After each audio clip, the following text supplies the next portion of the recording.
Sabe aquela sensação super frustrante de ser altamente competente nas tarefas do dia a dia, mas na hora que entra numa sala parecer totalmente invisível? Bom, já adianto uma coisa, não é falta de valor e muito menos falta de capacidade. Na verdade, é a ausência de uma peça-chave, que é a inteligência social. E nesta nossa análise de hoje, a gente vai transformar completamente aquela velha ideia de que inteligência social é uma espécie de dom mágico, ou que você precisa ser um extrovertido nato para ter. Nada disso. É literalmente um projeto estruturado, um projeto que pode ser aprendido, treinado e aplicado por qualquer pessoa. E para transformar essa dinâmica de uma vez por todas, de um jogo de adivinhação para um caminho previsível de conexão, vamos passar por 6 pilares. Rapidamente, são eles: a regra invisível da confiança, falar com clareza estruturada, ler o ambiente com precisão, a força da gravidade da conversa, influência silenciosa com limites firmes e, para fechar com chave de ouro, um plano prático de 14 dias. Então vamos direto ao nosso primeiro pilar, a regra invisível da confiança, que é basicamente a arte de moldar o clima emocional de um lugar. Ok, vamos mergulhar nisso. A verdadeira base de qualquer interação de sucesso esconde um segredo muito fascinante. As pessoas quase nunca lembram das palavras exatas que foram ditas numa reunião. Sério. O que a memória guarda é o resíduo emocional que fica depois. É aquele clima de segurança ou de tensão que foi criado ali. Então, inteligência social de verdade não é sobre manipular a galera ou monopolizar a conversa sendo a pessoa mais barulhenta da sala. É sobre ler a realidade e reduzir atritos. O carisma autêntico, aquele que atrai, acontece quando a gente consegue fazer o sistema nervoso das outras pessoas simplesmente relaxar. Sabe como? Desacelerando a fala, os movimentos, mandando um sinal subconsciente de que está tudo seguro. E essa fundação de confiança segue uma fórmula bem reveladora. Olha só, muita gente investe horrores em conquistas, diplomas, títulos e esquece totalmente da empatia. Mas focar só na competência cria uma imagem super fria. Afinal, todo mundo já cruzou com aquele profissional genial que num dia de estresse parece um iceberg ambulante, né? Só que o extremo oposto também é um problema. Focar só na simpatia sem mostrar competência deixa um ar agradável, mas frágil e instável. Então, o ponto ideal, a verdadeira zona de confiança, é a união da competência clara com calor humano centrado e calmo.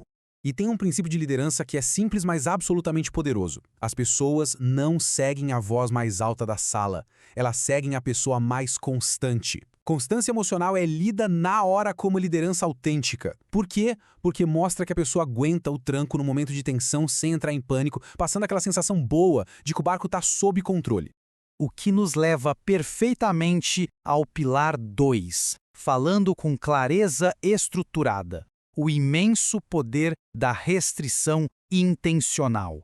A forma como a gente entrega as ideias muda tudo. Palavras mal estruturadas criam um atrito mental gigantesco para quem está tentando entender o que a gente quer dizer. É muito comum a gente tentar explicar cada mínimo detalhe, mas na boa, isso geralmente vem mais de uma insegurança nossa do que de uma vontade real de ser útil. O resultado é que as pessoas perdem o interesse no meio da frase. A saída elegante para isso é a regra das 3 frases. É um baita atalho. 1, você ancora o momento, ou seja, dá o contexto. 2, você declara o seu ponto, uma ideia limpa e direta. E 3, você convida a pessoa a responder, abrindo a porta para colaboração. Isso gera uma segurança psicológica absurda na hora. E aqui a gente precisa falar de uma armadilha verbal super comum, o encolhimento. Usar termos hesitantes que a gente disfarça de educação, tipo, é só uma ideiazinha, ou talvez a gente pudesse. Isso acaba treinando as pessoas a tratarem o que você diz como algo opcional, sem peso. Em total contraste com isso, a gente tem a fala ancorada, que demonstra firmeza. E olha, entender que falar de um jeito claro e direto não é arrogância, é simplesmente um divisor de águas. Na verdade, ser claro é um ato gigantesco de respeito com o tempo e energia de quem está ouvindo. Muito bem, pilar número 3. Lendo o ambiente com precisão, através da interpretação dos sinais silenciosos.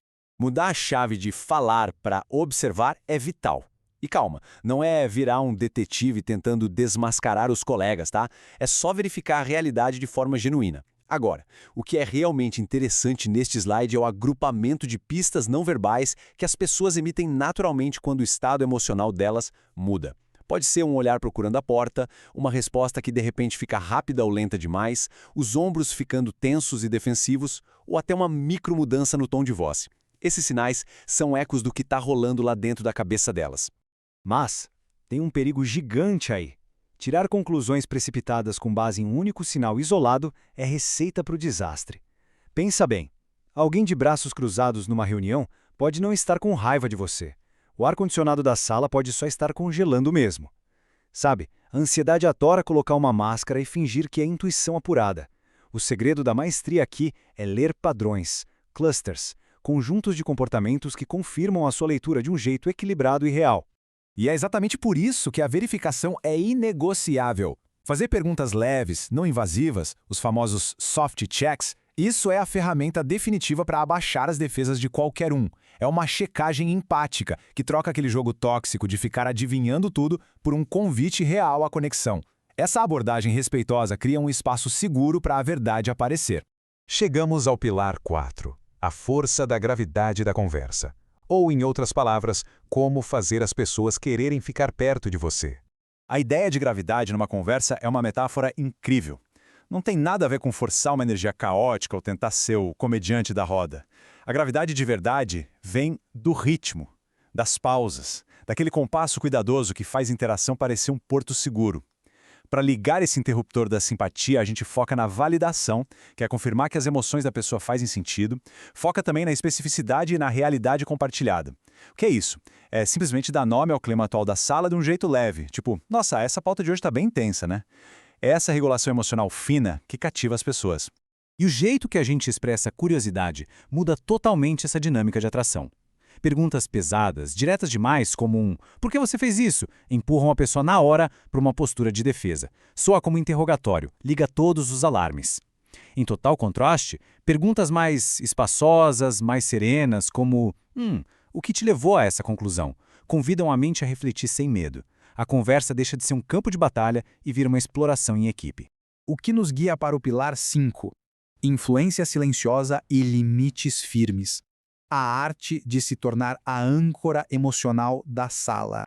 Vamos derrubar um mito gigante sobre influência. Não se ganha autoridade no grito ou forçando uma pose de chefe durão. Definitivamente não. Na real, quem melhor regula o próprio sistema nervoso vira o ponto de referência da sala, quase sem esforço. Vira a âncora. E uma parte essencial de ser essa âncora é saber colocar limites claros. Como? Você começa mostrando uma vontade autêntica de ajudar e, logo na sequência, crava o seu limite com educação e firmeza. Um erro muito, mas muito comum e até meio trágico é ficar se explicando demais na hora de dizer não. Ou melhor, ficar se justificando sem fim. Fazer isso é basicamente entregar um convite VIP para a pessoa começar a negociar o seu limite. Isso ilustra brilhantemente a premissa de que a mente humana adora e respeita quem é consistente. Quando a gente declara o que aceita e o que não aceita de um jeito inabalável e calmo, a gente evita aquele desgaste silencioso e corrosivo do ressentimento. O grande paradoxo da inteligência social é esse: limites claros não quebram relações. Muito pelo contrário, eles constroem pontes sólidas porque avisam todo mundo exatamente onde o chão é firme para se pisar.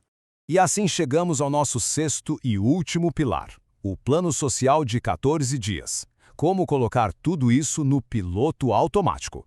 Porque, cá entre nós, só saber a teoria desses conceitos incríveis não basta. Se a gente não pratica, tudo isso evapora na primeira situação de estresse real. A maestria exige repetição em momentos de baixa pressão. Vamos avançar e ver como isso se constrói na prática, olhando para esse cronograma. Nos primeiros dias, o foco é só mapear silenciosamente a energia da sala. Depois, a gente adiciona um rigor de falar usando só a regra das 3 frases. Logo em seguida, o foco vai para reparar pequenos atritos de forma leve, sem apontar dedos. E a jornada fecha praticando impor limites neutros no dia a dia. É esse passo a passo que transforma a teoria em um comportamento orgânico e natural. Para amarrar isso tudo de um jeito que você não vai mais esquecer, desenvolver inteligência social não é fingir ser um personagem, de jeito nenhum. É o processo libertador de tirar todo aquele ruído excessivo, tirar a ansiedade para deixar parecer uma presença limpa, segura e firme que as pessoas naturalmente confiam. E a reflexão que encapsula tudo que a gente viu aqui hoje é muito simples. Nas suas interações, qual é o resíduo emocional que vai ficar para a próxima conversa? Fazer essa pergunta mentalmente a cada cumprimento e a cada reunião é exatamente onde a verdadeira maestria começa e se sustenta.